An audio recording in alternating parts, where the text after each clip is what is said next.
Hi guys. So I'm Aisha, CEO of BAE Financial Solutions, and tonight I have you guys a boss, a true boss, a 24-year-old boss from Atlanta, Georgia, and he's here to tell us all about wealth and how we can invest early to get ahead of the game. Jerry, are you ready? Yes, yes. Good evening. Good evening. What's going on, everyone? How's everybody doing? Happy Wednesday. All right, Jerry. So if you want to just introduce yourself and give people your title, and then we'll get right into the questions. Yeah, most definitely. My name is Jared McKay, director here at PHP Agency, CEO of the Wealth Renaissance. Like she said, born and raised in the greatest city on the planet, Atlanta, Georgia. I'm just excited to be here this evening, guys. Okay, so where do you get that name from? It's a pretty dope name. Yeah, actually, I was it was really early on in my business career, I'd say. Hmm. And someone was like, you know what, you're sort of like a renaissance man. You're a former college athlete, now you're getting into finance, you're young, you're professional, you're like a renaissance man. And so I was like, okay. And then, I'll Like obviously what it. I do, I help people build wealth and things like that. And I was like, hey, wealth renaissance, Harlem renaissance, a lot of things changed. So I was like, hey, we're changing the way middle class minorities see, learn, and understand wealth. So I was like, the wealth renaissance. There you go, and it just went from there. Okay, I love it. So you said that you was a college athlete. What sports did you play? Yeah, I played baseball at the University of New Orleans down in the Big Easy, as they call it. Okay, so tell me a little about that. How you go from being a college athlete to now, in the financial world, all about wealth and helping people build wealth. Yeah, most definitely. In college, I'd say I was definitely, focusing more on going pro. That was really my whole idea. And I mean, I did graduate. I had good GPAs, all that. But my whole idea was I want to go play pro. I want to be a professional athlete. I've been playing baseball since I was about 3 years old. So that's literally my whole life, all that I had known. Hmm. And so once that ended, I was like, wow, okay, what do I do now? And I guess when I really look back on it, I really saw, my parents, they worked hard and created a great life for themselves. But they would come home every day and they would just be frustrated and they'll be upset because things weren't going how they wanted it to or how it should be. And their boss just wasn't listening. And I think seeing that day in and day out, I really realized that, okay, I don't really want to work for anyone else. I want to be my own boss. Like I want to be an entrepreneur. And Right. so I guess, after pro ball, I really had an idea of being an entrepreneur. It was sort of a long term thing. Definitely didn't see myself getting into it as early as I did. Right. But I was actually connected with a family friend. He was like, hey, you've got a finance background. I was a finance major. And he actually connected me with a mentor here in Atlanta who'd been in finance and real estate for a long, long time. And so Hmm. once I connected with him, it was really just like a match made in heaven. And I was like, hey, I want to be an entrepreneur. I'm passionate about finance. I see a lot of people that need education and information out here. And I just made the decision to go ahead and start my business. Great, great. So life after baseball, I know that you're now, in this financial world, but was it hard, like letting that dream go? Was that really hard? Yeah, it was definitely hard. It was yeah, I mean when you've done something essentially for the 18 out of 21 years of your life and now all of a sudden it just Right. ends like that abruptly, it was definitely difficult. And my advisor he gave me some different options and he was like, hey, you could go do this, you could go play overseas, you could go do that. And I think for me it was you know what, I had my shot, I had my chance. I don't want to essentially live my early 20s and mid 20s chasing a dream. I'd rather just, start on my career. And so Right. for me, it was a very tough decision, but I think I made the best one for myself in terms of really changing my focus and changing what I wanted to do to new opportunities. Right. So someone that's in that situation right now, what type of advice would you give them? Um, First and foremost, something that I really didn't do in college is really make connections, whether it's faculty, other students. And so for me, if you're in a professional or either a collegiate athlete, that's something that I would be huge on is building connections, creating relationships. Like I said, with Falcony, with people in the athletic department, with other athletes, other students. That was just something that I didn't do a great job of looking back. But outside of that, is if you're at that sort of crossroads to where I say, hey, do I continue down chasing this dream or do I really start my career? I don't think there's really a right answer. It's really, how passionate are you about what you're doing? And also, what other opportunities do you have on the table? For me, it was, I think I just really wanted to start a different journey in my life. Like I said, I've been playing baseball for 18 out of the 21 years at that time in my life, and I wanted to start a different journey. And so for me, for anyone in that situation, I would say you really have to have a real tough conversation with yourself in terms of who do you want to be, and start creating some actual action steps to get to whoever you want to be. And then whichever path that goes, just go for it. I think that's really the best advice there. Well, thank you for that. So you started off doing this financial thing part time. What led you into doing it full time? Yeah, so I started off part time, and honestly, I'll tell you guys, fresh out of college, it was tough. I couldn't find a job to save my life. Um, that was just the truth. And the unfortunate side of being a collegiate athlete, a lot of people don't know, is that you really don't have time for internships. You don't have time for part-time jobs. So, you graduate, and the next step is obviously the real world. And I had no experience, right? I think I had one internship that was like 3 weeks over a winter break. That's really the only time I get as a college baseball player over the summer. You actually have to go somewhere else in the country and play pretty much all summer. Like, it's a mandatory. Our coach is like, if you don't go, your scholarship won't be here when you get back, right? Oh, wow. And so that's the mandatory thing as a college baseball player. So I didn't have summers. We didn't have spring breaks. Obviously, we're playing during that time. So the only time I really had was winter break. And I had one internship. That was the only experience I had. And so I learned very quickly that experience trumps education, unfortunately, something they don't teach you. Let's say that again. And so I really couldn't find a job. I'm going to be honest with you guys. And so one of the reasons I started my business part-time was because I was just doing various different things full-time.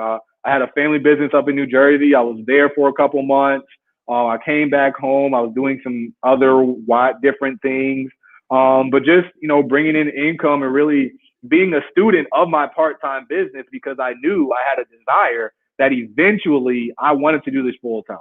And Right. About 6-7 months later, I was able to really get a good grasp. I was able to graduate from our training program. And about 4 or 5 months after that, it ended up becoming a junior broker and here at our firm. And once I was able to do that, it was like, hey, let's go make it happen. Let's go be full time. Well, it seemed like you had a great connection. You network well somewhere, because still not everyone have access to that type of opportunity at such a young age. So kudos to that connection. So at what age should you start building for wealth? Oh man. Honestly, our parents should really start building wealth for us 14 days old, right? The thing about money, the thing about wealth is you can never start too early. You're never going to be mad that you save money later in life, right? There's never like a dang, why did I save this extra $20,000? That's never going to be a thing. So for me, Right. it's like, hey, as a parent, you want to start as early as possible with kids. But if you're, an adult or even, still in high school working, it's whenever you start really working outside of, your, parents, and you start getting a job, start putting away, 20, 25, $30 a month to build that muscle. Something I talk about all the time with my clients is saving money, investing money. It's like going to the gym, right? You don't walk in the gym, put 3 plates on there and start lifting. That's just not feasible. The same way you just don't wake up one day and be like, hey, I'm going to save $1,000 a month. If you haven't been doing that or anything close to that, that's just not going to work. So I always say, hey, start small, stretch yourself. Maybe you start at $20. And 6 months from now, you go to $30. In another 6 months, you go to $50, right? And constantly building that muscle. And you look up 4 or 5 years later and you're saving $400 a month, but it's just because you started small and continually pushed yourself. So basically, with saying starting small, do you need a certain income, a certain educational background to start building wealth? Do you have to like make a six-figure job a year or something to start building wealth, or can you start building wealth at any point of your life? You can really start building wealth at any point. And one of the books that I read early on in my career, it's called The Millionaire Next Door. If you guys are really interested about wealth, I think that's a great insight. Essentially, they surveyed and polled like 200 different millionaires all over the country, and they came back with essentially what they found with these different polls. And when you really look at it, contrary to popular belief, 70 to 80% of millionaires in this country are everyday people that make 60, 70, $80,000. But what they do so well, so differently than most folks, is they focus on building wealth early. They are very consistent with that. And they don't worry about how it looks outwardly. They don't worry about getting the newest car or the newest phone or the newest house and things like that. They're actually, in the book, they talk about how the average millionaire has a 4 to 6 year old used car that they bought that was 3 to 4 years old anyway, right? Oh And wow. so just making good financial decisions that might not be accepted socially, but they're the reason they're millionaires because they allocate the resources that they do have consistently and properly to the things that are going to build them wealth over time. Make a lot of sense. So, what other ways you can build wealth outside of your 9 to 5? Yeah, I mean, at the end of the day, and this is something that so many people have been really opened up to during this pandemic, is a part-time business, right? Find something that you're passionate about. Find something that you can enjoy doing outside of your 9 to 5 to bring in more income, right? Because at the end of the day, there's no real problem that more money won't solve, right? Whether it's an extra 200, 500,000, 2,500, 5,000 bucks a month, right? Find something that you're passionate about, and I say start building that on a part-time basis, right? And then outside of that is get connected with someone who's one, passionate, and two, educated about putting your money in the right places that are going to grow long term and are going to do some good things for you. So, what do you think about life insurance and different things like that to invest in?